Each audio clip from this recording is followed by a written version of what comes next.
En otras ocasiones hemos visto ya que cada esfuerzo investigativo en el campo de las ciencias sociales busca de algún modo responder a la pregunta que interroga acerca de cómo se constituye la vida social.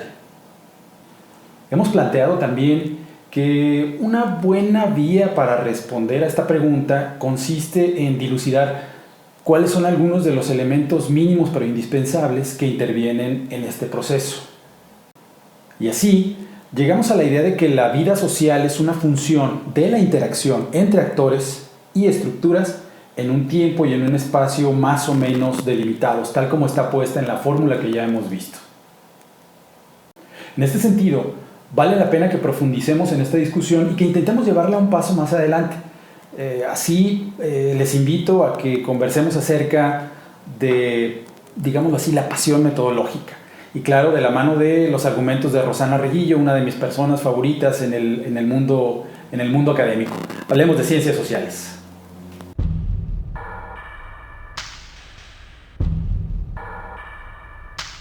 Cuando uno se involucra en la investigación de lo social se encuentra con cosas fascinantes.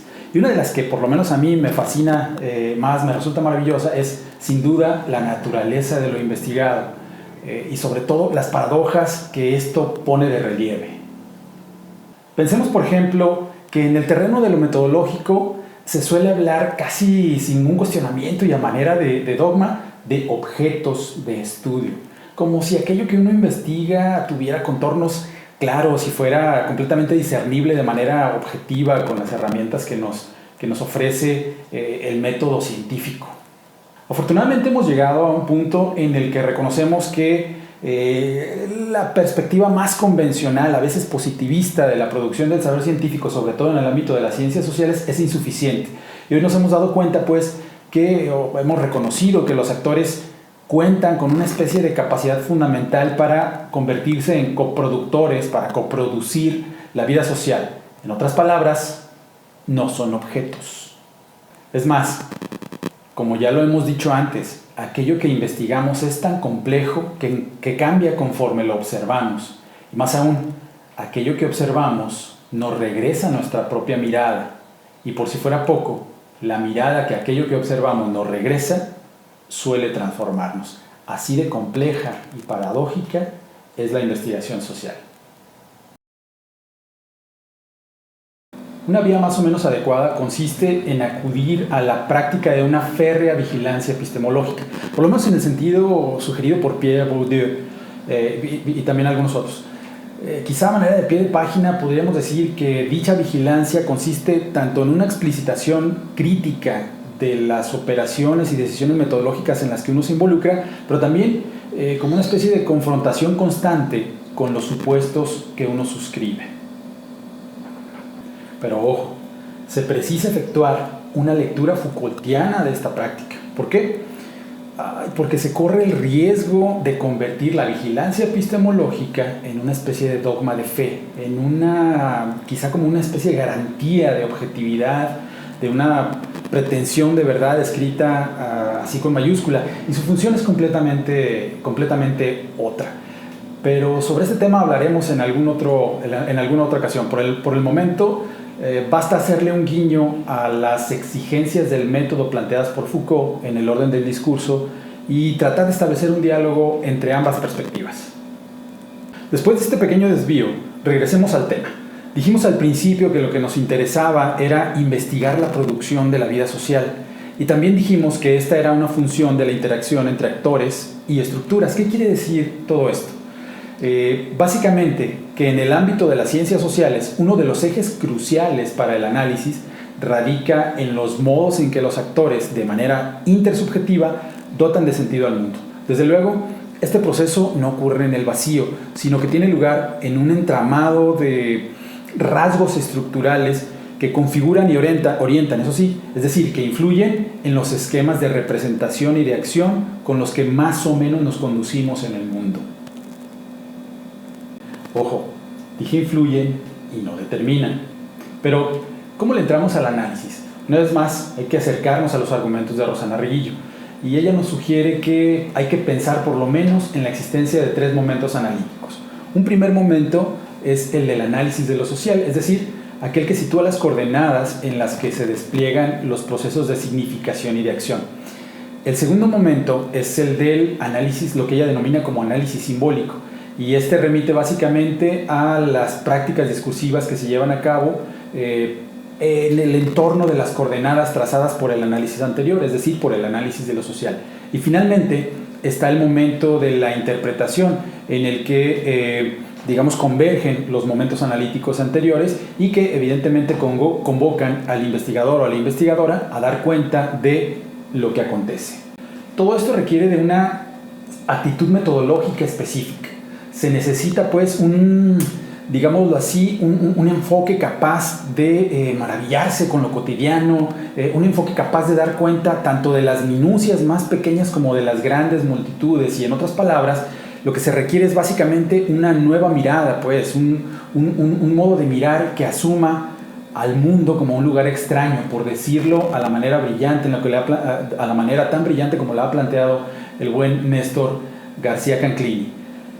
En otro episodio de esta serie veremos algunos de los aspectos y herramientas específicas para hacer operativo un enfoque como este. Por el momento, vale la pena que recapitulemos lo que hemos visto hasta ahora. Primero, en el campo de las ciencias sociales no trabajamos con objetos. Lo que investigamos es tan complejo que cambia conforme lo observamos. Segundo, para hacerse cargo de este nivel de complejidad se requiere ejercer siempre una férrea vigilancia epistemológica. ¿Sobre qué? Sobre los modos en los que operamos y sobre los supuestos que suscribimos cuando hacemos investigación. Tercero, además, cuando le entramos al diseño de nuestras investigaciones necesitamos pensar, por lo menos si estamos de acuerdo con Rosana Reguillo, en la existencia de al menos 3 momentos: el análisis de lo social, el análisis de las prácticas y la interpretación en sí. Y finalmente, todo lo anterior requiere de una especie de apertura metodológica distinta, de una forma de mirar específica que nos permita, insisto, pensar el mundo como un lugar extraño. Básicamente, de lo que estamos hablando es, tal como lo sospechaban, de problematizar. Pero creo que todo lo anterior puede quedar más claro si ponemos un ejemplo. Y voy a platicar acerca de mi propio proceso investigativo, el cual indaga, en términos muy generales, la relación entre la juventud y el campo político. Ello desde un enfoque centrado en la cultura política. Y claro, una especie de vuelta de tuerca. En la parte de la descripción les dejaré un libro que publiqué hace un par de años, en el que hablo con más detalle acerca de estos aspectos. Veamos. Ya dijimos que en términos generales, detrás de cada esfuerzo investigativo en el ámbito de las ciencias sociales se busca responder a la pregunta que interroga acerca de cómo se constituye la vida social. Pero es evidente que cuando problematizamos aspectos mucho más particulares, necesitamos a su vez ser más específicos. Es decir, hay que preguntarnos si investigamos todo el proceso de producción de la vida social. Definitivamente no. Para continuar con el ejemplo, diremos que lo que nos interesa investigar entonces es un conjunto particular de rasgos estructurales a los que denominaremos, para el caso que yo investigo, la dimensión política de la vida social. Si quisiéramos verlo como una fórmula, quedaría de esta manera. Una vez más, ¿investigamos toda la dimensión política de la vida social? Tampoco. Necesitamos reflexionar acerca de cuáles son los elementos o algunos de los elementos que componen a esta dimensión.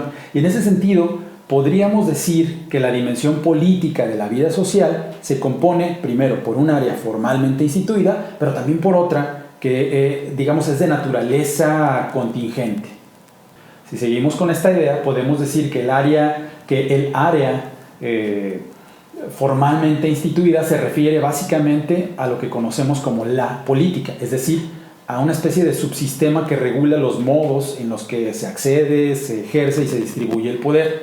Usualmente adquiere relevancia coyuntural durante los procesos electorales, por ejemplo.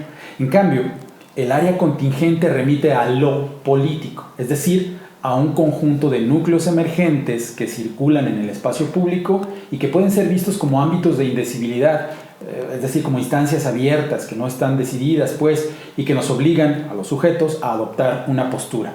Y estos núcleos emergentes, lo político, opera todos los días en el ámbito de la vida cotidiana. Si quisiéramos poner esto a manera de fórmula, podríamos pensar en algo parecido a esto. Gráficamente, nuestro problema de investigación se vería de esta manera, y específicamente se sitúa donde está señalando la flecha. Ahora bien, ¿nos referimos a todos los actores? Definitivamente no. Nos interesan particularmente aquellos que cumplen con ciertas características, por ejemplo, que tengan entre 18 y 29 años, que estén insertos en el sistema de educación superior, ya sea público o privado, y que no pertenezcan a alguna organización de la sociedad civil o a algún partido político. En este punto hay que recordar que básicamente de lo que estamos hablando es del momento del análisis de lo social y particularmente de la relación que se establece entre la juventud y el campo político. ¿Qué podríamos decir a manera de rasgos generales acerca de dicho campo? El primero, que está atravesado por una fuerte tensión entre una relativa apertura democrática que no acaba de cuajar, pero también por una serie de rasgos autoritarios que no terminan de desaparecer. Segundo, que dicha tensión ha sumergido el entramado institucional, sobre todo al formar en una profunda crisis de legitimidad. Y tercero, además, el entorno en el que se despliegan los jóvenes está caracterizado por un marcado adultocentrismo que sanciona de manera negativa el hecho de ser joven, como si esta fuera una enfermedad que se cura básicamente con el tiempo, ¿no? El ser joven como una enfermedad que se cura con el tiempo. En este contexto, una revisión del estado del arte nos permitiría reconocer cuando menos dos cosas situadas o dos elementos situados en el plano de las afirmaciones paradigmáticas.